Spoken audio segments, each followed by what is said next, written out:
আমরা যদি মূল্যের হিসাব করি ৩১ কোটি টাকা সমমূল্যে বিভিন্ন রকমের মাদক দ্রব্য। এটা অনেক বিশাল বড় একটা পরিমাণ।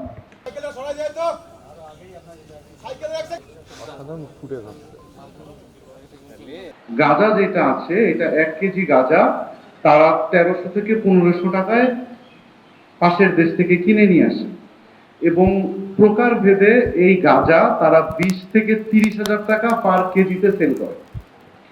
এটা হচ্ছে শুধু ১ কেজিতে লাভের পরিমাণ। এখানে আমরা প্রচুর পরিমাণে ইদানিং আমরা প্রচুর পরিমাণে ট্যাবলেট ধরতে পারছি।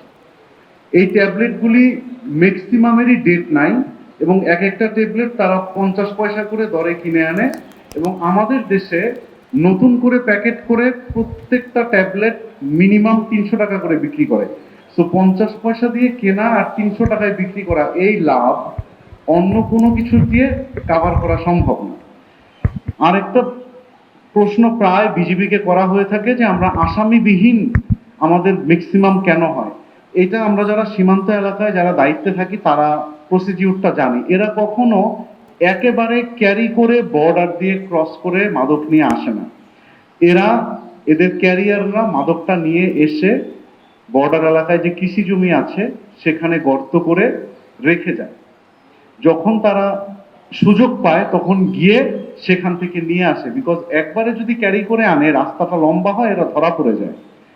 সো আমরা যখন খবর পাই তখন ম্যাক্সিমাম টাইমে আমরা খবর পাই হচ্ছে এটা জমিতে ফেলানো আছে বা জঙ্গলের মধ্যে লুকানো আছে। আমরা যদি এখন আসামির জন্য ওয়েট করি, আমরা তো ইউনিফর্ম পরে যেতে হয়। ইউনিফর্ম পরে আমি যদি ওখানে 5 দিন বসে থাকি, ওদের নেটওয়ার্ক এত স্ট্রং, ও 5 দিন ওখানে যাবে না। তো এই জন্য একটা সার্টেন স্টেজে আমাদেরকে আসলে আসামিবিহীন করেই শুধু জিনিসটা সিজ করে নিয়ে আসতে হয়। এই জন্য আমাদের প্রায় প্রশ্নটার মুখোমুখি হতে হয় যে আসামি আমরা কেন পাই না। আসামি পাই না রিজনটা হচ্ছে এইটা। কিছু কিছু ক্ষেত্রে আমরা আসামি পাই। আমি গত 3 দিন আগে আমরা একজনকে ধরেছি আসামি, তাকে আমরা ধরেছি হাতে 2টা হাত বোমা সহ। মানে এদের লেভেলটা আসলে কোন পর্যায় পর্যন্ত গিয়েছে। লোকটা নিতান্তই পিছন থেকে তাকে ধরে ফেলা হয়েছে বলে, যদি সামনাসামনি মুখোমুখি হতো এমনও হতে পারতো বোমটা আমাদের গায়ে মেরেছে। মানে এরা আসলে এই পর্যায় পর্যন্ত এখন গিয়েছে।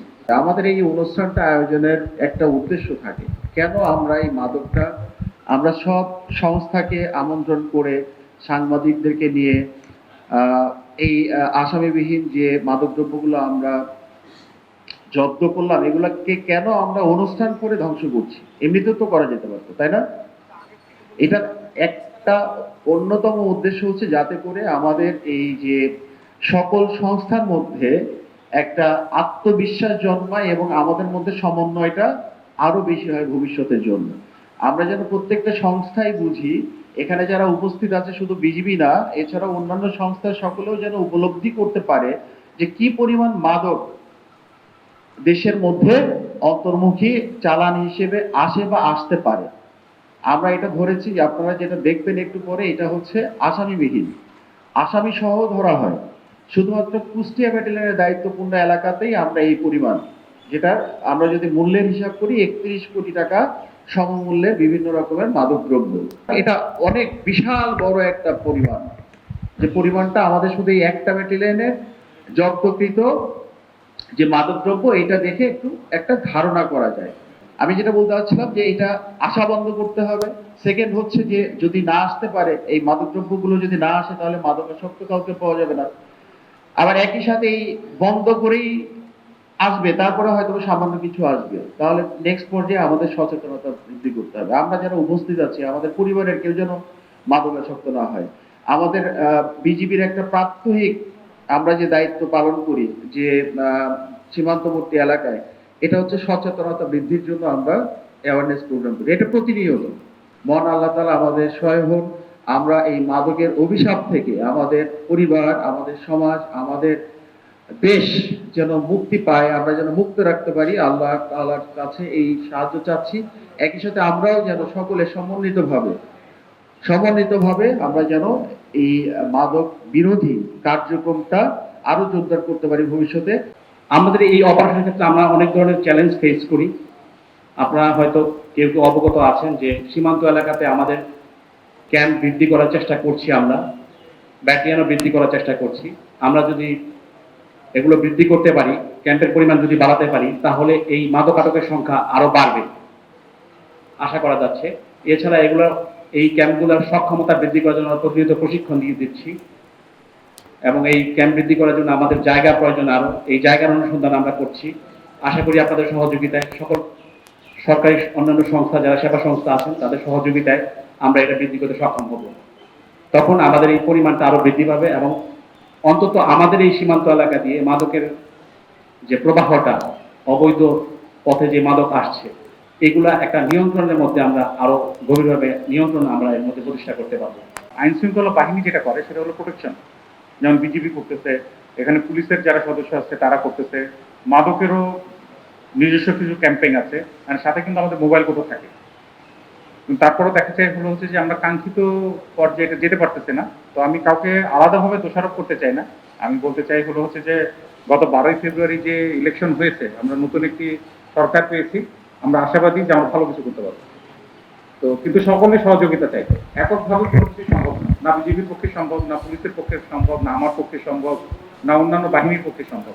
ইনক্লুসিভ একটা সমন্বয় চাই, যেখানে সবার সহযোগিতা থাকবে, পলিটিশিয়ানদের, আর আমরা সবাই ভালোটাই চাই।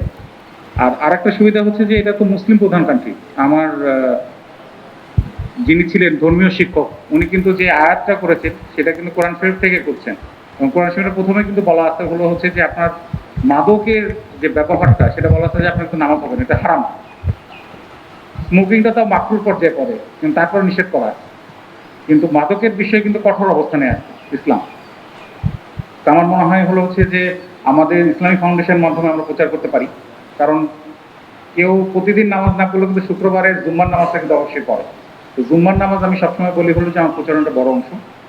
স্কুলে আমরা ক্যাম্পিং করতে পারি কিনা, বিশেষ করে হলো যে হাই স্কুলগুলোতে, এটি আমাদের বড় একটা জায়গা, কলেজগুলো। তো আমি সকলের সহযোগিতা চাই।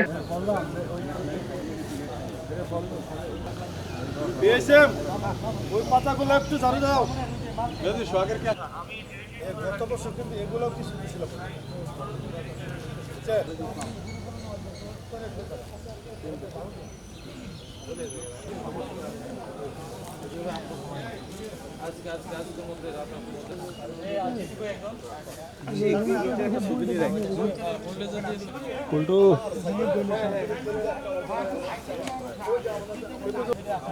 মেইন কিন্তু ওই রাস্তায় রাস্তায়। ওকে, ঠিক আছে। ওখানে কিন্তু ভাঙবে। আমি একটু ওই সাইকেলটা সরাই যায় তো। সাইকেল রাখছে। সাধারণ ফুটে যাচ্ছে। ওইটাই এখন।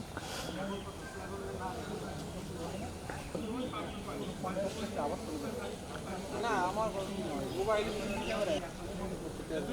হ্যাঁ এই চারটা আপনি আগে আসুন।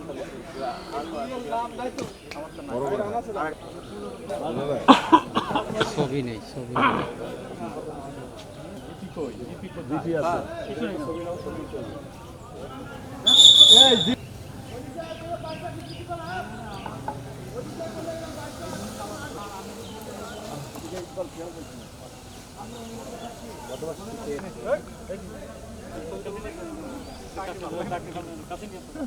ধরছি ব্যবসায়ী তাহলে ব্যবসায়ী দিও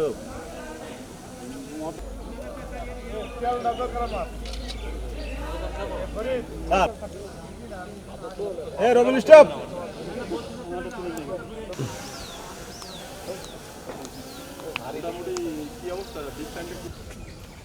সাদা কালো বাজার করতে পারি। এই যে পাশে ওই পাশে কমল প্যান্ট কাজ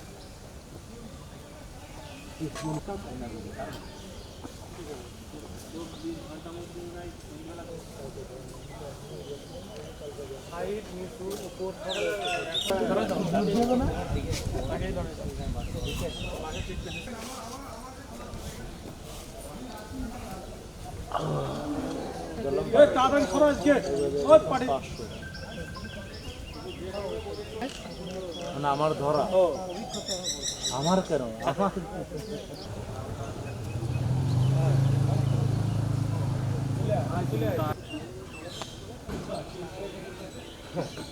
ভাই ভাই ভাই ভাই ভাই সরে যাবে তো, আসতে সরে যাবে তো। হ্যাঁ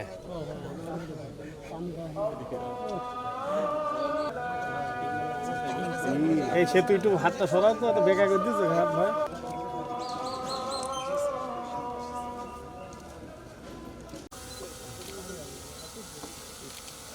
একটু উঁচু করি।